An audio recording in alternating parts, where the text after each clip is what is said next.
Henderson family's SUV crawled through the blinding snow, their headlights barely penetrating the white void ahead. Sarah gripped the steering wheel while her husband Tom checked their GPS, which had lost signal an hour ago.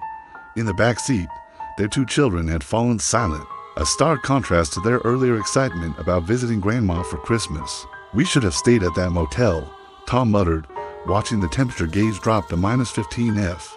The engine sputtered, once, twice, then died. Sarah coasted to the side of what she hoped was still the road.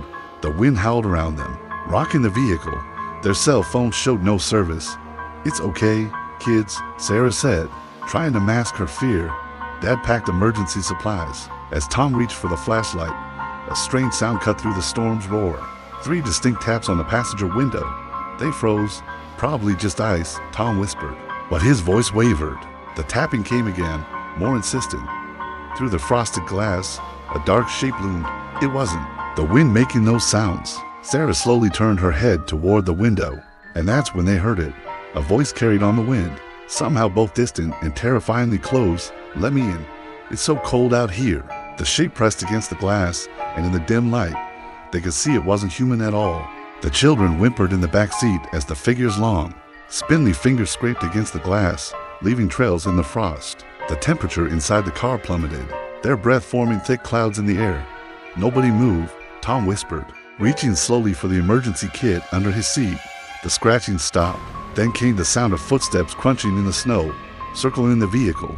One by one, each window began to frost over with unnatural speed, intricate patterns spiraling across the glass like living things. 8-year-old Emily pointed at the windshield. "Mommy, look," written in the frost were the words, "I can smell your warmth." The car's metal frame groaned as if being squeezed by an immense force. Sarah fumbled with the keys, desperately trying to restart the engine. It coughed weakly, but wouldn't turn over. The figure appeared at the windshield now, tall and gaunt, with skin like blue ice and hollow black eyes. Its mouth opened impossibly wide, revealing rows of icicle-sharp teeth. The glass began to crack.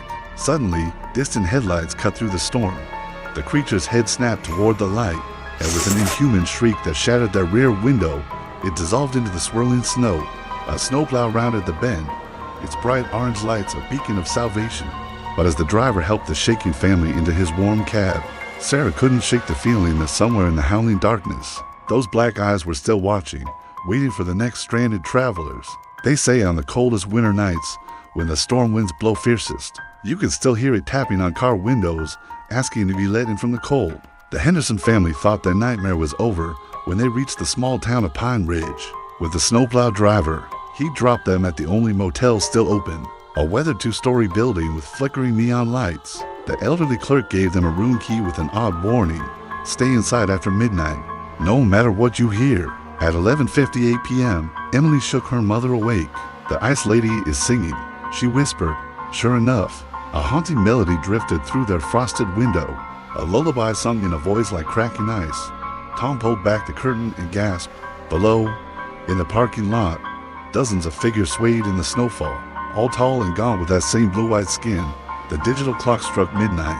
Every figure turned its head toward their window in perfect unison, their black eyes fixed on the family's room. The singing stopped. Then came the sound they dreaded: tap, tap, tap, not just on one window, but from every window in the motel. The temperature plunged so low, the walls began to crack. "They're coming up the stairs," little Danny whimpered. The family huddled together as ice crystals spread across their door, forming that same message: "We can smell your warmth." But this time, they weren't alone. The old clerk's voice rang out in the hallway, chanting words in an ancient language. The ice creature shrieked, a sound like breaking glass, and the temperature began to rise. When morning came, the family found every room in the motel empty. The clerk was gone too, leaving only a note: they'll be back next winter. They always come back. To this day, the Hendersons never drive in snowstorms, and they never, ever stop at motels in towns they don't know, because sometimes, on winter nights, they still hear the icy lullaby in their dreams.